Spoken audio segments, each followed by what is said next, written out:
బలమైన road network దేశ ప్రగతిని నిర్దేశిస్తుంది అని చెప్పి వాజ్పేయి గారు చాలా బలంగా నమ్మారు. దానిలో భాగంగానే స్వర్ణ చతుర్భుజి నిర్మాణానికి ఆయన ప్రణాళికలు రూపొందించారు. చాలా వరకు పూర్తి చేశారు. ఆ తర్వాత కాంగ్రెస్ ప్రభుత్వం వచ్చింది. రోడ్ల విస్తరణకి, రోడ్ల డెవలప్మెంట్ని గాలికి వదిలేసింది. మళ్ళీ నరేంద్ర మోడీ ప్రధానమంత్రిగా బాధ్యతలు స్వీకరించిన తర్వాత కొత్త నేషనల్ హైవేలని నిర్మించడం, ఉన్న వాటిని అప్గ్రేడ్ చేయడం, 2 లేన్ రోడ్లని 4 లేన్ రోడ్లుగా మార్చడం, బిజీ రోడ్లని 6 లేన్ లేన్లుగా మార్చడం, ఎక్స్ప్రెస్ వేలను నిర్మించడంతో భారతదేశంలో ఉన్నటువంటి రోడ్లకి మహర్దశ పట్టిందనే చెప్పాలి. ఎందుకంటే రోడ్లు బాగున్నట్లయితే ట్రాన్స్పోర్టేషన్ ఖర్చులు తగ్గుతాయి. అట్లాగే సరుకులని ఒక ప్రాంతం నుంచి ఇంకో ప్రాంతంకి చాలా తక్కువ టైంలో ఎగుమతులు చేయొచ్చు, దిగుమతులు చేసుకోవచ్చు. అట్లాగే వెహికల్ మెయింటెనెన్స్ తగ్గుతుంది. కాబట్టి దీనంతా దృష్టిలో ఉంచుకున్నటువంటి నరేంద్ర మోడీ రోడ్ల అభివృద్ధికి చక్కటి ప్రణాళికలు రూపొందించారు. ఆ తర్వాత నితిన్ గడ్కరీ గారు నరేంద్ర మోడీ గారి ప్రణాళికలని చక్కగా అమలు పరుస్తూ భారతదేశంలో ఇవాళ చక్కటి నేషనల్ హైవేలను నిర్మిస్తున్నారు. ప్రధానంగా చెప్పుకున్నట్లయితే ఆంధ్రప్రదేశ్లో ఇవాళ చాలా నేషనల్ హైవేలు ఉన్నాయి. అంటే గతంలో 15 ఏళ్లకు పూర్వం ఆంధ్రప్రదేశ్లో ప్రధానంగా చెప్పుకోవటానికి NH40, NH42, అట్లాగే NH16 ఈ 3 మాత్రమే చెప్పుకో విధంగా ఉండేవి. ఆ తర్వాత ఇప్పుడు అంటే గతంలో 2019 నుండి 24 మధ్యలో చాలా స్టేట్ హైవేలని నేషనల్ హైవేలుగా మార్చడం జరిగింది. వాటిలో ప్రధానంగా చెప్పుకున్నట్లయితే 2014లో భారతదేశంలో ఎంతో ఇంపార్టెంట్ ఉండేటువంటి NH67ని అభివృద్ధి చేయడం జరిగింది. ఈ NH67 కృష్ణపట్నం పోర్టు నుండి బద్వేల్, మైదుకూర్, ప్రొద్దుటూర్, జమ్మలమడుగు, తాడిపత్రి, గుత్తి, హుబ్లీ, ఆ తర్వాత ముంబైకి వెళ్ళిపోతుంది. అంటే హుబ్లీ నుండి ఇది NH48లో కలిసి ముంబైకి వెళ్ళిపోతుంది. అంటే NH45 చెన్నై, బెంగళూరు అట్లాగే ముంబైని కనెక్ట్ చేస్తుంది. అంటే ఈ NH67 హుబ్లీ దగ్గర NH48తో కలిసి ముంబైకి వెళ్ళిపోతుంది. అట్లాగే హుబ్లీ నుండి స్ట్రైట్గా రామ్నగర్కి వెళ్ళిపోయి గోవాకి వెళ్ళిపోతుంది. అంటే NH67 అనేది భారతదేశంలో అత్యంత రద్దీగా ఉన్నటువంటి రోడ్లలో ఒకటి. ఆ తర్వాత భారతదేశంలో అత్యంత ప్రాముఖ్యమైనటువంటి రోడ్లలో NH67 ఒకటి. భారతదేశంలో తూర్పు తీరాన్ని పశ్చిమ తీరంతో కలుపుతున్నటువంటి అతిపెద్ద నేషనల్ హైవే NH67. ఆ తర్వాత ఇదే NH67 అంటే ఈ NH67 ప్రధానంగా పోర్ట్ టు పోర్ట్ కనెక్టివిటీని ఇవ్వడానికి డెవలప్ చేయడం జరిగింది. అంటే హుబ్లీ నుండి ముంబై పోర్టుకి వెళ్ళిపోతుంది. అట్లాగే హుబ్లీ నుండి రామ్నగర్ మీదుగా గోవా పోర్టుకి వెళ్ళిపోతుంది. అట్లాగే ముద్దనూరు నుండి NH716Gని కొత్తగా అనౌన్స్ చేయడం జరిగింది. ఈ NH716G హిందూపూర్కి వెళ్తుంది. ఆ తర్వాత హిందూపూర్ నుండి మరొక నేషనల్ హైవేలో కలిసి అటు నుండి స్ట్రైట్గా మంగళూరు పోర్టుకి వెళ్ళిపోతుంది. అంటే తూర్పు తీరంలో ఉన్నటువంటి కృష్ణపట్నం పోర్టుని పశ్చిమ తీరంలో ఉన్నటువంటి 3 ముఖ్యమైనటువంటి పోర్ట్లకు కనెక్ట్ చేయడానికి NH67ని డెవలప్ చేయడం జరిగింది. భవిష్యత్తులో భారతదేశంలో ఉండేటువంటి అత్యంత రద్దీ రోడ్లలో NH67 ఒకటిగా ఉంటుంది. ఆ తర్వాత NH67 అభివృద్ధి కోసం కేంద్ర ప్రభుత్వం చాలా పెద్ద ప్రణాళికలు రూపొందిస్తుంది. అట్లాగే పశ్చిమ తీరం నుండి తూర్పు తీరంలో ఉన్నటువంటి చిన్న పెద్ద పోర్ట్లను కనెక్ట్ చేయడానికి NH67 నుండి సబ్ రూట్స్ని ఏర్పాటు చేయడం జరిగింది. ప్రధానంగా చూసినట్లయితే ఆదోని నుండి NH167 మహబూబ్ నగర్, జడ్చర్ల అటు నుంచి కోదాడకి వెళ్ళి కలుస్తుంది. అంటే అటు విజయవాడకి వెళ్ళొచ్చు, లేదా విజయవాడ తర్వాత తూర్పు తీరంలో ఉన్నటువంటి కాకినాడ పోర్టుకి వెళ్ళడానికి ఆ 67లో నుండి 167 వెళ్ళిపోతుంది. అట్లాగే మాచెర్ల దగ్గర నుండి NH167A, NH167AD, NH167AGలు ఉన్నాయి. NH167A గుంటూరుకి వెళ్ళిపోతుంది. అంటే సత్తెనపల్లి నుండి గుంటూరుకి వెళ్ళిపోతుంది మాచెర్ల నుండి. అట్లాగే పిడుగురాల నుండి చిలకలూరుపేట వరకు ఉన్న రహదారిని NH67AG అంటారు. ఆ తర్వాత చీరాలకు వెళ్ళే మరో రహదారిని NH167AD అంటారు. అంటే ఈ 3 కూడా అటు నిజాంపట్నం పోర్టు కావచ్చు, ఆ తర్వాత ఇటు చీరాలలో ఉన్నటువంటి పోర్టుకి కనెక్ట్ చేయడానికి, అంటే తూర్పు తీరంలో ఉన్నటువంటి ఈ చిన్న పోర్ట్స్ని పశ్చిమ తీరంలో ఉన్నటువంటి ముంబై పోర్టుకి కనెక్ట్ చేయడానికి వీలుగా NH167 ప్రధాన రహదారి అయితే దానికి సబ్వేస్గా 167, 167A, 167AD, 167AG ఉన్నాయి. అట్లాగే NH67లో మైదుకూరు నుండి పోర్మామిల్లా, ఆ తర్వాత కందుకూరు, ఆ తర్వాత ఒంగోలు వెళ్ళడానికి NH167Bని ఇప్పుడు డెవలప్ చేస్తున్నారు. అయితే ఈ NH167B కందుకూరు నుండి స్ట్రైట్గా రామాయపట్నం పోర్టుకి వెళ్ళిపోతుంది. అంటే రామాయపట్నం కూడా ఒక పోర్ట్. ఇది కృష్ణపట్నం తర్వాత చెప్పుకోదగ్గ పోర్ట్ తూర్పు తీరంలో. ఈ పోర్టును కూడా ముంబై పోర్టుకి లేదా గోవా పోర్టుకి కనెక్ట్ చేయడానికి ఈ NH 167B అనే రహదారిని మైదుకూరు నుండి కందుకూరు వరకు డెవలప్ చేయడం జరుగుతూ ఉంది. అట్లాగే ఇదే రహదారిలో సీతారామపురం నుండి అంటే ఎస్ఆర్పురం నుండి కావలి వరకు ఇంకొక రహదారిని ఏర్పాటు చేస్తున్నారు. దాన్నే NH 167BG అంటారు. ఇది సీతారామపురం, ఉదయగిరి, దుత్తలూరు, వింజమూరు, కావలి వరకు వెళ్తుంది.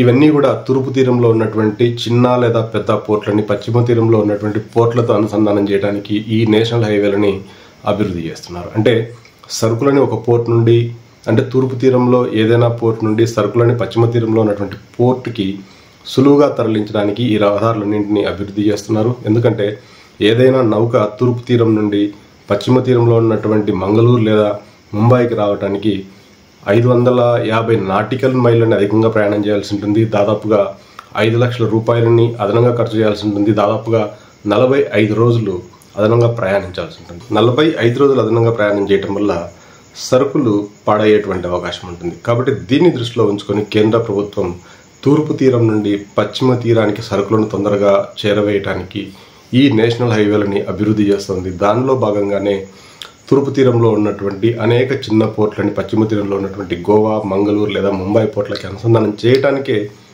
ఈ నేషనల్ హైవేలని అభివృద్ధి చేస్తుంది. అట్లాగే తూర్పు తీరంలో ఉన్నటువంటి అతి ప్రధానమైనటువంటి కృష్ణపట్నం పోర్టు నుండి పశ్చిమ తీరంలో ఉన్నటువంటి మంగళూరు పోర్టుకి కనెక్టివిటీ ఇవ్వడంలో భాగంగానే ముద్దనూరు నుండి పులివెందుల, కదిరి, హిందూపూర్ నుండి మంగళూరు పోర్టుకి ఒక నేషనల్ హైవేని ఇప్పుడు 4 లేన్గా అభివృద్ధి చేస్తున్నారు. ఇది పూర్తయినట్లయితే అటు పశ్చిమ తీరంలో ఉన్నటువంటి కర్ణాటకలో ఉన్నటువంటి అనేక ముఖ్య పట్టణాలని మనం చాలా తొందరగా చేరుకునేటువంటి అవకాశం కూడా ఉంటుంది. మరొక అతి ముఖ్యమైనటువంటి నేషనల్ హైవే ఏంటంటే NH-16. ఈ NH-16 ఆంధ్రప్రదేశ్ రాష్ట్రంలో దాదాపుగా 1000 కిలోమీటర్లకు పైగా ఉంది. ఈ NH-67 ఆంధ్రప్రదేశ్లో అంతా కూడా దాదాపుగా 4 లేన్గానే ఉంది. కొన్ని చోట్ల ఇది 6 లేన్గా కూడా అభివృద్ధి పరుస్తున్నారు. ఇది చెన్నై నుండి కలకత్తాని అనుసంధానం చేస్తూ ఉంటుంది. ఇది దాదాపుగా ఆంధ్రప్రదేశ్, తమిళనాడు, ఒరిస్సా, ఆ తర్వాత వెస్ట్ బెంగాల్ ఇట్లా 4-5 రాష్ట్రాల గుండా ప్రయాణం చేస్తుంది. ఈ హైవే దాదాపుగా 1500 కిలోమీటర్ల వరకు ఉంటుంది. ఇది గ్రాండ్ ట్రంక్ రోడ్డుగా దీన్ని జనరల్గా పిలుస్తుంటారు. అయితే ఇది NH-16 అంటే దీన్ని పూర్వం NH-5గా పిలిచేవాళ్ళు. ఆ తర్వాత ఇదే రహదారిలోనే ఒంగోలు నుండి మరొక నేషనల్ హైవే తీర ప్రాంతం వెంబడి ప్రయాణం చేస్తుంది. ఈ నేషనల్ హైవే ఒంగోలు దగ్గర నుండి బయలుదేరి దీన్నే NH-216 అని పిలుస్తారు. ఆ తర్వాత మరొక ముఖ్యమైనటువంటి రహదారి ఏంటంటే NH-40. ఈ NH-40 కర్నూలు దగ్గర మొదలైపోయి కడప, తర్వాత రాయచోటి, పీలేరు, చిత్తూరు మీదుగా రాణిపేట దగ్గర NH-48లో కలుస్తుంది. ఈ NH-48 చెన్నై, బెంగళూరు, ముంబైకి వెళ్తుంది. కాబట్టి చెన్నై నుంచి ఎవరైనా ఇటు చిత్తూరు కానీ కడప కానీ రావాలంటే ఈ రహదారి అతి ముఖ్యమైనటువంటి పాత్ర పోషిస్తుంది. అట్లాగే చిత్తూరు నుండి ఈ రహదారి రాణిపేట వరకు వెళ్ళిపోయి అక్కడ నుండి దక్షిణ తమిళనాడులోకి వెళ్ళిపోతుంది. అంటే అటు కన్యాకుమారి కావచ్చు, లేకపోతే తమిళనాడులో ఉన్నటువంటి మదురై, లేకపోతే కోయంబత్తూరు లాంటి ముఖ్యమైనటువంటి పట్టణాలకు వెళ్ళడానికి ఈ NH-40 అతి ముఖ్యమైనటువంటి రహదారి. కాబట్టి ఈ NH-40 కూడా చాలా సబ్ రూట్స్ ఉన్నాయి. వాటిలో ప్రధానంగా చెప్పుకోవాల్సింది NH-140. ఈ NH-140 చిత్తూరు దగ్గర మొదలైపోయి అంటే పూతలపట్ట దగ్గర మొదలైపోయి తిరుపతి వరకు ఉంటుంది. ఈ 70 కిలోమీటర్ల బిట్ని NH-140 అని పిలుస్తుంటారు. ఇది కూడా అతి రద్దీగా ఉండేటువంటి రహదారుల్లో ఒకటి. ఆ తర్వాత NH-340. ఈ NH-340 వచ్చేసి రాయచోటి నుండి మదనపల్లి వరకు 72 కిలోమీటర్లు ఉంటుంది. ఇది NH-40లో మొదలైపోయి NH-42లో మదనపల్లికి సమీపంలో ఉన్నటువంటి అంగలులో మెర్జ్ అవుతుంది. 340 డోన్ దగ్గర మొదలైపోయి బేతంచెర్ల నుండి సోమయాజుపల్లి దగ్గర NH-40లోనే కలుస్తుంది. అంటే ఈ డోన్ అనేది ప్రస్తుతం నంద్యాల జిల్లాలో ఉంటుంది. ఈ డోన్ ప్రాంతంలో ఉండేటువంటి ప్రజలు విజయవాడకి వెళ్ళడానికి అనుకూలంగా ఈ రహదారిని డోన్ దగ్గర మొదలుపెట్టి సోమయాజుపల్లి దగ్గర NH-40లో జాయిన్ చేసి అక్కడ నుండి నందికొట్కూరు, ఆత్మకూరు మీదుగా విజయవాడ వెళ్ళడానికి అనుసంధానం చేశారు. అట్లాగే ఈ రహదారిని కర్నూలు వరకు NH-340గా పిలవడం జరుగుతుంది. ఆ తర్వాత కర్నూలు నుండి ఆత్మకూరు, డోర్నాల వరకు ఈ రహదారిని NH-340Cగా నామకరణం చేయడం జరిగింది. సో ఈ రహదారులన్నీ కూడా విజయవాడ వైపుకు దారి తీస్తాయి.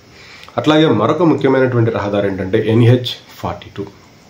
ఈ NH42 రహదారి బళ్ళారి దగ్గర మొదలైపోయి అంటే NH67లో నుంచి డీవియేట్ అయిపోయి బళ్ళారి నుంచి ఉరవకొండ, అనంతపూర్, మదనపల్లి, ఆ తర్వాత కృష్ణగిరి వరకు వెళ్ళిపోయి కింద కోయంబత్తూరు వరకు వెళ్తుంది. ఈ రహదారి కూడా అటు దక్షిణంలో ఉన్నటువంటి కన్యాకుమారి నుండి ఇటు బళ్ళారి వరకు NH67లో జాయిన్ అవ్వటానికి, అంటే ఈ రహదారి ప్రధానంగా దక్షిణ తమిళనాడుని ఉత్తర కర్ణాటక అనుసంధానం చేయడానికి ఉపయోగపడుతుంది. అట్లాగే మరొక ముఖ్యమైనటువంటి రహదారి ఏంటంటే NH544D, 544E, 544F, 544DD. ఇవన్నీ కూడా అనంతపురం జిల్లా నుండి నంద్యాల, గిద్దలూరు, మార్కాపూర్, విజయవాడకి వెళ్ళేదానికి ఏర్పాటు చేయడం జరిగింది. వీటిలో ప్రధానంగా NH544D అనంతపురం నుండి గుంటూరు వరకు వెళ్తుంది. ఈ రహదారిని ఇప్పుడు 4 లేన్ రహదారిగా అభివృద్ధి చేస్తున్నారు. NH544DD ఈ రహదారి అనంతపురం నుండి కళ్యాణదుర్గం, రాయదుర్గం వరకు వెళ్తుంది. రాయదుర్గంలో ఈ రహదారి బళ్ళారి నుండి తుమ్కూరు వరకు వెళ్తున్నటువంటి NH150Aలో కలుస్తుంది. అంటే బళ్ళారి ప్రజలు లేదా బళ్ళారి జిల్లా ప్రజలు బెంగళూరు వెళ్ళడానికి ఈ NH150Aని ఏర్పాటు చేయడం జరిగింది. ఈ రహదారిలో మెర్జ్ అవుతుంది. ఆ తర్వాత NH544E ఈ రహదారి వచ్చేసి ప్రస్తుతం కొలిమిగుండ్ల, ఆ తర్వాత బనగానపల్లి, ఆ తర్వాత పాణ్యం వరకు ఉంటుంది. NH544F ఈ రహదారి ఇదే కొలిమిగుండ్ల దగ్గర నుండే బెల్లూం గుహల వైపు నుండి వెళ్ళి కోయిలగుంట్ల, తర్వాత గోస్పాడు నుంచి నంద్యాల వరకు వెళ్ళిపోతుంది. అంటే ఈ 544D, 544E, 544F ఈ మూడు కూడా నంద్యాల దగ్గర మెర్జ్ అయిపోయి NH544Dగా రూపాంతరం చెందింది. ఆ తర్వాత గిద్దలూరు, మార్కాపురం, కుంట, ఆ తర్వాత వినుకొండ, నరసరావుపేట, గుంటూరు వరకు ఈ రహదారి వెళ్తుంది. గుంటూరు దగ్గర ఈ రహదారి NH16లో మెర్జ్ అవుతుంది. మరొక ముఖ్యమైనటువంటి రహదారి ఏంటంటే NH44. ఈ రహదారి దేశంలోనే అత్యంత పొడవైనటువంటి రహదారి. ఈ రహదారి దేశంలో దాదాపుగా 14 రాష్ట్రాల గుండా వెళ్తుంది. ఈ రహదారి 4000కు పైగా కిలోమీటర్ల దూరాన్ని కవర్ చేస్తుంది. ఇది శ్రీనగర్ నుండి దక్షిణంలో ఉన్నటువంటి కన్యాకుమారి వరకు ఉంటుంది. ఈ రహదారి దేశంలోనే అత్యంత ముఖ్యమైనటువంటి రహదారిలో ఒకటి. ఇది దక్షిణ కొనని ఉత్తర కొనతో కనెక్ట్ చేస్తుంది. కాబట్టి దేశంలో అత్యంత ముఖ్యమైనటువంటి రహదారిలో NH44 ఒకటి. ఇది మన రాష్ట్రంలో చిత్తూరు, అనంతపురం, కర్నూలు జిల్లాల గుండా ప్రయాణం చేసి ఆ తర్వాత మహబూబ్ నగర్, ఆ తర్వాత నిజామాబాద్, మేడ్చల్, ఆ తర్వాత ఆదిలాబాద్ జిల్లాల గుండా ప్రయాణించి ఆ తర్వాత మహారాష్ట్రలో ఉన్నటువంటి నాగపూర్ గుండా మధ్యప్రదేశ్కి వెళ్ళిపోయి ఆ తర్వాత ఉత్తరప్రదేశ్, తర్వాత హర్యానా, పంజాబ్ నుంచి హిమాచల్ ప్రదేశ్, తర్వాత జమ్మూ కాశ్మీర్ వరకు వెళ్తుంది. ఇది కూడా దేశంలో అత్యంత రద్దీగా ఉన్నటువంటి నేషనల్ హైవేల్లో ఇది కూడా ఒకటి. ఇవే కాకుండా ఇంకా కొన్ని చిన్న రహదారులు ఉన్నాయి. వాటిలో ప్రధానంగా చెప్పుకోవాల్సింది NH716. ఈ రహదారి NH67లో భాగంగా ఏర్పాటు చేయడం జరిగింది. NH67లో ముద్దనూరు నుండి డీవియేట్ అయిపోయి కడప, రేణిగుంట వరకు ఈ NH716 నేషనల్ హైవేని ఏర్పాటు చేయడం జరిగింది. అయితే రాబోయే రోజుల్లో ఈ NH716 అనేది కడపతో ఆగిపోయేటువంటి అవకాశాలు ఎక్కువగా ఉన్నాయి. అంటే ముద్దనూరు నుండి కడప వరకు మాత్రమే ఈ NH716 పరిధి కుదించుకుపోయేటువంటిదిగా కనపడుతుంది. ఎందుకంటే ఇప్పుడు ప్రస్తుతం national highway authority of India ఒక కొత్త నేషనల్ హైవేని కన్స్ట్రక్ట్ చేస్తుంది. దీని కన్స్ట్రక్షన్ వర్క్లు అటు మహారాష్ట్రలోను, కర్ణాటకలోను దాదాపుగా పూర్తి అయిపోయాయి. ఆంధ్రాలో మాత్రం కొద్దిగా జరుగుతున్నాయి. అంటే ఈ రహదారిని సూరత్ నుండి మొదలుపెట్టి మహారాష్ట్ర మీదుగా రాయచూర్, కర్నూలు నుండి కడప నుండి రాజంపేట నుండి రేణిగుంట నుండి చెన్నై పోర్ట్ వరకు కనెక్ట్ చేయడానికి ప్రయత్నాలు చాలా చురుగ్గా జరుగుతున్నాయి. ఇప్పటికే కర్నూలు వరకు దాదాపుగా రోడ్డు పూర్తయిపోయింది. కర్నూలు నుండి కడప వరకు నేషనల్ హైవే ఉంది. ఆ తర్వాత కడప నుండి రేణిగుంట వరకు 4 లేన్ రోడ్డుగా అభివృద్ధి చేయడానికి సెంట్రల్ గవర్నమెంట్ బడ్జెట్ని కూడా కేటాయించింది. ఆ పనులు కూడా త్వరలో ప్రారంభం కాబోతున్నాయి. అంటే వచ్చే రోజుల్లో రాయలసీమ మీదుగా దేశంలో మరొక ముఖ్యమైనటువంటి నేషనల్ హైవే, ఇది ఎక్స్ప్రెస్ హైవేగా రూపాంతరం చెందుతుంది. ఈ ఎక్స్ప్రెస్ హైవే సూరత్ నుండి కర్నూలు నుండి కడప నుండి రేణిగుంట నుండి చెన్నై వరకు ఏర్పాటు చేయడం జరుగుతుంది. ఇది రాబోయే 2 సంవత్సరాల్లో పూర్తవుతుంది. ఎందుకంటే ఈ స్ట్రెచ్ అంతా కూడా కర్నూలు వరకు పూర్తయిపోయింది. కర్నూలు నుండి కడప వరకు ఆల్రెడీ 4 లేన్ ఉంటుంది. ఆ తర్వాత కడప నుండి రేణిగుంట వరకు మాత్రమే ఇప్పుడు 4 లేన్ రోడ్ని ఏర్పాటు చేయాల్సింది. ఆ తర్వాత రేణిగుంట నుండి చెన్నై వరకు ఆల్రెడీ వర్క్స్ జరుగుతున్నాయి. దీంతో పాటే వైఎస్ జగన్మోహన్ రెడ్డి ముఖ్యమంత్రిగా ఉన్నప్పుడు విజయవాడ బెంగళూరు మధ్య ఒక చక్కటి రహదారిని ఏర్పాటు చేయడానికి, ఒక ఎక్స్ప్రెస్ హైవేని నిర్మించడానికి సెంట్రల్ గవర్నమెంట్తో ఒప్పించారు. ఆ వర్కులు కూడా ఇప్పుడు చాలా ఫాస్ట్గా జరుగుతున్నాయి. ఈ నేషనల్ హైవేనే NH544Gగా నామకరణం చేయడం జరిగింది. ఈ national highway Kodikonda check post నుండి కదిరి నుండి పులివెందులకి 7 కిలోమీటర్ల దూరంలో నుండి, ఆ తర్వాత ఇటు కమలాపురం ఎర్రగుంట్ల మధ్యలో నుండి వచ్చి, తర్వాత మైదుగురికి అతి సమీపం నుండి పోర్మామిల్ల, తర్వాత పొదిలి తర్వాత చిలుకలూరుపేట దగ్గర NH16లో మెర్జ్ అవుతుంది. కాబట్టి ఇది కూడా రాయలసీమ ప్రజలకి బాగా ఉపయోగపడేటువంటి రహదారే. అంటే రాయలసీమ ప్రజలకే కాకుండా అటు కృష్ణా, గుంటూరు, ఇటు అనంతపురం ప్రజలకు కూడా, అటు విజయవాడ వెళ్ళాలన్నా, విజయవాడ, రాజమండ్రి, కాకినాడ, విశాఖపట్నం ప్రజలు బెంగళూరుకి వెళ్ళాలన్నా కూడా అత్యంత సులువైన మార్గంగా ఇది ఉండబోతుంది. అట్లాగే మరొక రహదారి ఏంటంటే జమ్మలమడుగు నుండి నంద్యాల, ఆ తర్వాత కల్వకుర్తి నుండి హైదరాబాద్ వరకు ఒక కొత్త నేషనల్ హైవే కన్స్ట్రక్షన్ ఇప్పుడు జరుగుతూ ఉంది. ఈ నేషనల్ హైవేనే NH167Kగా నామకరణం చేశారు.